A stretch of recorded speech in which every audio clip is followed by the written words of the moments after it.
Kikhubor ka Batesi TV. Lawan Rashapi ka Frank Motors, the all-new Altros. Now, with more exciting features.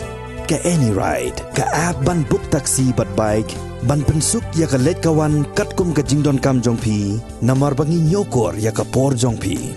Download ya ka nika app na ka Play Store. Ka IZ Group of Institution Bangalore, kadai ke college babhatam nagabanta ka jingpuli nursing but paramedical course, hospital training, hinyo scholarship but 6% ka kam, haki hospital bahedo India but shabari. Nabanta ka jingpuli ka jingseo ka baret but hila ban lagu ban puli da ka education loan. Hila ruban syukola ho number kandai nyo saw san riu pranot. Lani kandai pran riu license, Ribhoi kandai pra. Daka babu khmat ya kathong ban pelat ya ki Samla na ka jingdi penbuan ka Ribhoi College lingba ka Health and Hygiene Cell ha ka Sautrik unailar asa apulai ka pelong ya ka jing ajing hikai ka bakerpang shiki Samla Pule jong ka college bakin Kiar Raimau riding now drugs uba penswai amtang ya ka jing em ka jongki henrewat ya ka em lang ka salang ya ka ni ka jing ajing hikai shpang ka jing kata jong drugs ta pelong da ka jing atrelang bat ka de addiction center jong ka downtown hospital Gohti ha ka bala kershan da ka HDFC Bank nongpo. Hakani ka sngi na lord ki Samla Pule jong ka Ribhoi College la sakhilang ru da Dr. Prabit Thakuria ubalong psychological counselor jong ka Downtown Hospital Limited branch manager jong ka HDFC Bank nongpo Ujayanta Mudoy ka kong ibadahun kharkongor ka balong ka assistant branch manager Sandip Paul bat kenthup ru kiwe kinong mikman na ka Ribhoi College.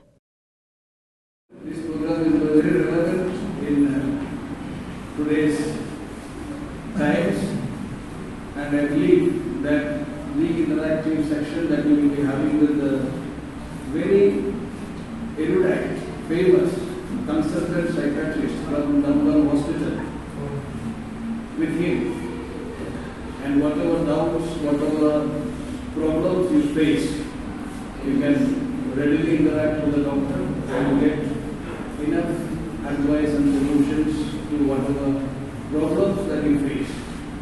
It is at most important that you refrain from the use of any abusive substances. It is, as a student, you should never fall a victim to this. Moreover, this sort of program should help you to go home and to tell your neighbors, your people around in your village, the bad effects, the ill effects of drug use, and how to prevent these crimes that is slowly eating the society. The topic, I would not put light on the first line, that is drug abuse and etc.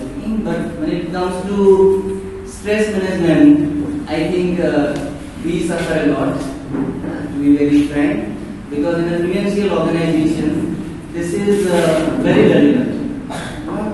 In a financial organization, we do not do any hard labor. We do not have to go to the market or to the field to carry lots of luggage or anything. We do not do any physical labor. But we do carry the most alarming thing is the stress. And we as an organization also would like to be a part and also to learn some techniques, some guidance from Dr. Sir, because stress is what we are facing. Okay, so managing the stress is very important when it comes to your education also, because nowadays a lot of things are being covered in your education syllabus also. So managing your stress is very important, and we would also be happy to get some highlights, some knowledge on stress management as well. That this person has addiction. Now, in our science, medical science, we use addiction as a very specific term that needs to meet certain criteria. Number one is the loss of control. A person sometimes uses a mobile phone.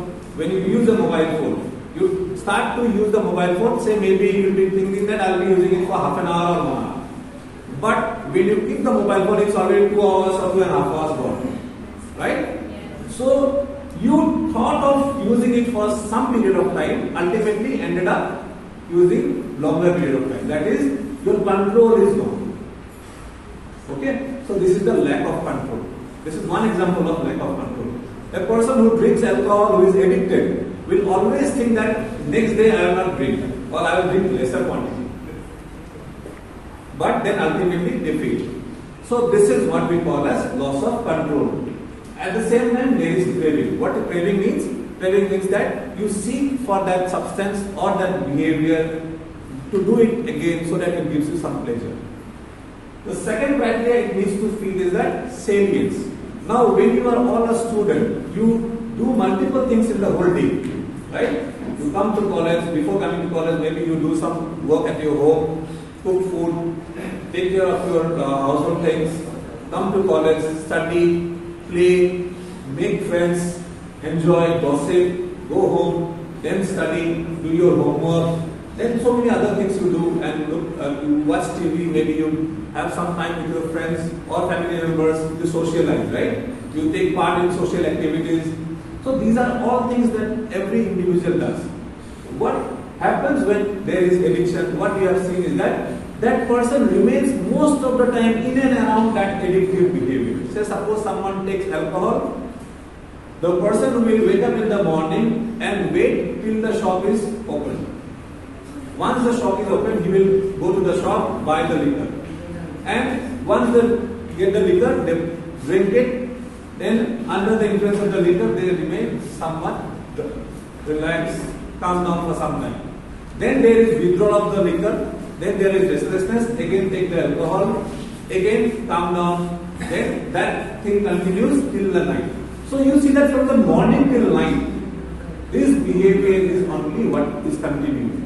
And all other things in life is given away. So this is what is called salience.